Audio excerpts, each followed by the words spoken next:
মুসলিম লীগ, এ দলটির নাম ছিল কি? আওয়ামী মুসলিম লীগ।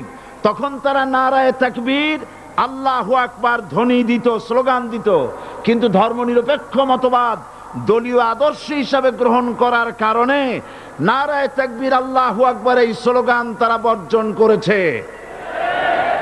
1972 সনে যখন তারা ক্ষমতায় এলেন, তখন সংবিধানের শিরোনামে মুসলিম প্রথা সিদ্ধ বিসমিল্লাহির রহমানির রহিম তারা পরিত্যাগ করেছিল। সমস্ত বিশ্ববিদ্যালয়ের মনোগ্রাম থেকে ইকরা বিসমি রব্বিকাল্লাযী খালাক রব্বি জিদনি ইলমা এটাকে তারা বাদ দিয়েছিল।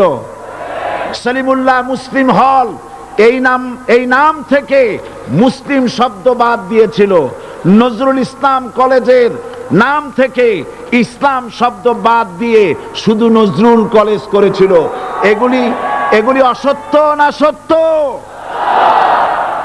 বর্তমান এই সরকার ধর্মনিরপেক্ষ হওয়ার কারণে ইসলাম এবং মুসলিম বিদ্বেষী, তার অসংখ্য প্রমাণ এই জাতির কাছে রয়েছে।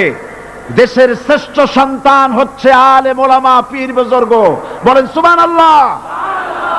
দেশের শ্রেষ্ঠ সন্তান পীর মাশায়েখ আলেম ওলামাদের বিরুদ্ধে কোন জায়গায় কোন দুর্ঘটনা ঘটলেই তাদেরকেই দায়ী করা হয়। হরকুতুল জিহাদ, লাদেন বাহিনী, তালেবান নাম করে আলেমদেরকে গ্রেফতার করে এই সরকার পুলিশ দিয়ে নির্যাতন করেছে সরকার। একথা সর্বজনবিদিত যে সন্ত্রাস এবং হত্যা, ধর্ষণ